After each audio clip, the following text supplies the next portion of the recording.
क्रमांक 24 मध्ये जे काल वंचित बहुजन आघाडी आघाडीवर होती, त्यानंतर आपण जनता बघू शकतो. जनतेने जे स्वतः निर्णय दिलेला आहे, जनतेचा कौल वंचित सोबत आहे. आज आपल्यासोबत वंचितचे पदाधिकारी आहेत, स्वतः सतीश गायकवाड आहेत. त्यांच्याकडनं जाणून घेणार आहोत की जनतेने तुमच्यासोबत कौल दिला आहे. निर्णय अधिकारी जरी मॅनेज झाले, आमदार मॅनेज झाले, तरी जनता काय सांगते आणि सतीश गायकवाड यांचा काय पद्धती जाणून घेणार आहोत. क्लिक करा. जनता जमलेली आहे. आपण बघतोय मोठ्या प्रमाणामध्ये नागरिक जमलेले आहेत.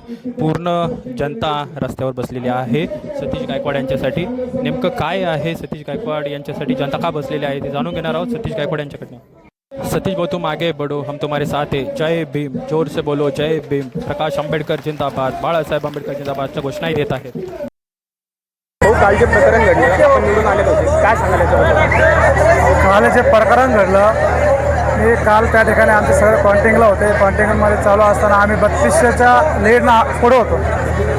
चौथ्या पाचव्या फेरीत त्यांनी काय केलं, जाणूनबुजून अधिकाऱ्याला धरून त्यांनी तिथल्या मशनी बंद केल्या आणि मशनी बंद करून 5व्या राऊंडच्या मशनी बंद करून त्यांनी त्या पेंडिंग ठेवल्या. एक तास त्यांनी अक्षरशः बंद ठेवला. त्याच्यानंतर सगळे कॉन्टिंग झाल्यानंतर त्यांनी काय केलं, मशीन बंद आहे म्हणून असं सांगितलं आणि त्यानंतर त्यांनी नवीन मशीन त्या ठिकाणी आणल्यावर नवीन मशीन आणून त्यांनी तिथली चिप काढून त्याच्या मशीनी कुठून आणल्या, काय आणल्या आम्हाला काहीच माहीत नाही. आणि त्यांनी नवीन मशीन त्यांच्याकडे तयारच होता, त्यांना त्या चिप काढून त्यांनी त्यांच्या चिप लावल्या आणि आम्ही त्यांना त्या ठिकाणी त्यांना धिंगाणाही केला, त्यांना वाद घातला. त्यांना बोललो आम्ही की हे चुकीचं होऊ राहिलं, तुम्ही हे करू नका. तरी त्यांना कारण आम्हाला दाखवलं की एक आकडे येत नाही. तर आम्ही ते मान्य केलं होतं. पण काय झालं, त्यांनी जी त्या ठिकाणी नारायण कुचे आला, त्या ठिकाणी आयुक्त आला, आयुक्त त्यांनी भेट झाल्यानंतर ते एका गाडीतून गेलेत. त्याच्यानंतर तिला जो आरोप होता इलेक्शनचा, निवडणूक आयोग, त्यांनी नाही का 1 घंटा पहिलंच त्या ठिकाणी येऊन, म्हणजे ज्यांना कॉन्टिंग चालू असताना कोणाला पुढं जाताच येत नाही, त्या ठिकाणी ते मध्ये जाऊन त्यांनी 1 घंटा आधीच त्या नारायण कुचाला मध्ये जाऊन त्यांनी त्या ठिकाणी शुभेच्छा दिला. म्हणजे अक्षरशः हस्तांदोलन करून त्या ठिकाणी गळा भेट करून त्यांनी 1 घंटा आधीच शुभेच्छा दिल्या. म्हणजे त्यांचा प्री प्लॅन सगळं ठरलेलं होता. आम्ही पहिल्या निवडणुकीच्या इलेक्शनपासून ज्या दिवशी परवाचे जे इलेक्शन चालू होतं, त्या दिवशी वोटिंग चालू होतं, त्या दिवशी अनेक त्यांना 2 ते 2.5 हजार या ठिकाणी बोगस मतदान आणलं होतं. काही बदनापूर, आंबड या ठिकाणी सर्व जालना जिल्ह्याचं त्या ठिकाणी बोगस मतदान होतं. आम्ही त्या ठिकाणी 100-100 जणांना पकडले, पोलीस स्टेशनच्या स्वाधीनही केलं. पण पोलीस स्टेशनचं स्वाधीन करूनही त्यांनी त्याची कारवाई केली नाही.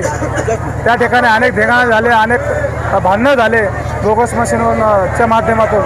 पण यांनी सरळ त्या ठिकाणी त्यांचा ईएमच्या मॅनेज करून, अधिकाऱ्याला मॅनेज करून त्याचा जो आरोप होता त्याला 50 लाख रुपये दिले अशी माहिती मिळाली.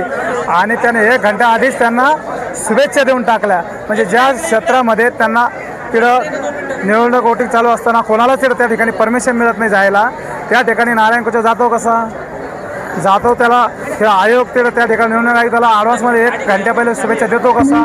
आमचा प्रश्न त्या ठिकाणी तोच होता की ईएम तुम्ही बंद करताय, 1 घंटा बंद करून तुम्ही ते चिप बदलली, ती आम्हाला दाखवली का नाही. तर त्यांनी सरळ त्या ठिकाणी मशीनच बदल केलेत त्यांनी आणि त्या चिपही बदल केला. आणि त्याच्यातून त्याला जबाबदार हा आमदार नारायण कुचे आणि तिथले ते निवडणूक आयोग जे होते गरड आणि आयुक्त, हे सगळे याला जबाबदार आहेत. माझ्याची पुढच्या नंतर तुमची काय आता पाऊल असणार? आमची यापुढची बाळासाहेब आंबेडकरांनी आम्हाला आदेश दिला, आम्ही नाही का न्यायालयीन लढाई या ठिकाणी लढणारच आहोत. त्यापुढे जाऊन ज्या दिवशी या शहराचं महानगरपालिकेत सत्ता बसणार आहे, त्या दिवशी आम्ही सर्व जनता घेऊन महानगरपालिकेला घेराव टाकणार आहोत आणि आम्ही ते होऊ देणार नाही. इथली सत्ता स्थापन होऊ देणार नाही. त्या ठिकाणी हे करणारच आहोत. त्याच्या माध्यमातून आम्ही आज सर्वांनी प्रण केला आहे, ज्या आमच्यावर जो अन्याय झाला आहे सर्वांनी आम्ही निवडणूक आयोगाकडे कंप्लेंट करणार आहोत. कोर्टातही आम्ही न्यायालयीन लढणार आहोत. आणि निवडणूक आयोगाला आम्ही या ठिकाणी तुमच्या सोशल मीडियाच्या माध्यमातून सांगतो की सर्व मतदार या ठिकाणी निवडणूक आयोगाला पत्र व्यवहार करणार आहोत की हे जे झालं ते चुकीचं आहे. ते ईएम मॅनेज आहे आणि जी दडपशाही भाजपची चालली आहे, ती भाजपची दडपशाही थांबवण्याची असेल, लोकशाही जर आपला जिवंत ठेवायची असेल ते थांबवणं हे गरजेचं आहे. भाऊ, तुम्हाला असं वाटतं की याच्यात न्याय भेटेल? न्याय भेटेल. आम्ही न्याय देवतेवर आमचा विश्वास आहे, जनतेवर आमचा विश्वास आहे आणि आम्हाला या ठिकाणी आम्ही आमचा लढा हे चालूच ठेवणार आहे. जनता तर तुमच्या सोबतच आहे, मात्र याला काय? आम्ही जनतेला हेच सांगतोय की येणाऱ्या काळात जर आपण एकत्र आलो नाही, आपण जी एकीची ताकद दाखवली, आज प्रभागामध्ये तुम्ही जिकडे जाईल तिकडे जाऊन बघा, त्यांच्या पक्षात बघा, ते हारले म्हणून ते निघून गेले होते तिथून, हारले म्हणून निघून गेले होते. पण लास्टच्या ज्या 2 पेट्या त्यांनी जे बंद केल्या होत्या, त्या मशीन बंद केल्या, त्याच पेट्या त्यांनी मॅनेज करून त्या ठिकाणी नंतर आल्या आणि त्याच्यात त्यांनी कौल दिला. म्हणून त्या ठिकाणी आम्ही आता यापुढे जाऊन सांगतो की आम्ही त्यांची सत्ता स्थापन होते आणि असं जनतेलाही आव्हान करतो आणि आम्ही आव्हान करतो. निश्चितच. काय सांगायला काल जे इलेक्शनचा निकाल लागला, जनता म्हणत होती तुम्ही पुढे आहात, निकालातही निर्णय झाला होता, काय भेटतं? काल जनता म्हणत होती ते निवडणूक आयोगाचे अधिकारी म्हणत होते तुम्ही सगळे चारी पॅनल वंचित बहुजन आघाडीचे निवडून आलेले आहेत. सगळ्यांनी जल्लोष करायला सुरुवात केली. शेवटच्या 4-5 पेट्यामध्ये त्यांनी तांत्रिक बिघाड दाखवून डिस्प्ले चालत नाही, डिस्प्लेवर आकडेवारी व्यवस्थित येत नाही असं कारण सांगून त्यांनी त्या तांत्रिक मशीनमध्ये याची चिप काढ त्यामध्ये टाक, त्याची चिप काढ यामध्ये टाक असं करून त्यांनी आम्हाला निकाल दाखवला.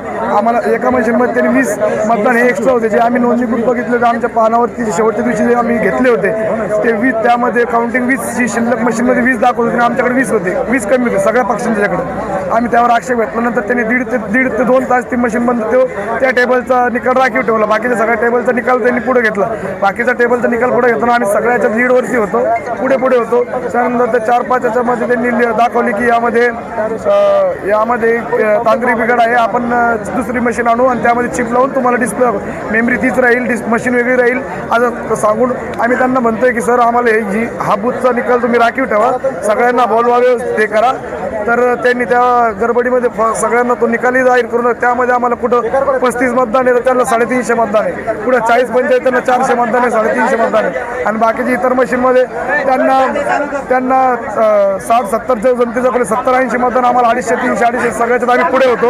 नंतर त्यांनी या इलेक्शनमध्ये पैशाचा इतका महापूर आणला, इतका पाऊस पाडला, पैशाचा महापूर आणला. त्यानंतर बोगस वोटिंगही केली, बोगस वोटिंग आम्ही धरून दिली, पोलिसांच्या स्वाधीन केले, पब्लिकला त्यांनी मारहाण केली, थोडंसं झालं. पण ते लोक कुठे मागे घ्या हो, मागे घ्या.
मागे घेणार आहे बाबा.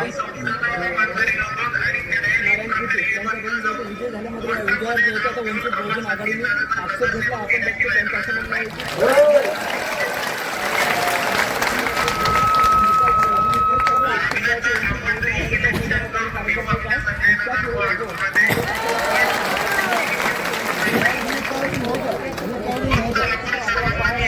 आणि हा निकाल जो आहे तो यांना मान्य नाही. वंचित बहुजन आघाडीचे समर्थक ठरताना आपल्याला पाहायला मिळतात. आपण जर बघितलं तर या ठिकाणी बघतो वंचित बहुजन आघाडीची नेते सुद्धा आपल्याला पाहायला मिळतात. आणि आता जे आहे ते सुजात आंबेडकर पुणेरून संवाद आपल्याला पाहायला मिळतात. आपण संविधानाच्या मार्गाने लढूया आणि जिंकूया.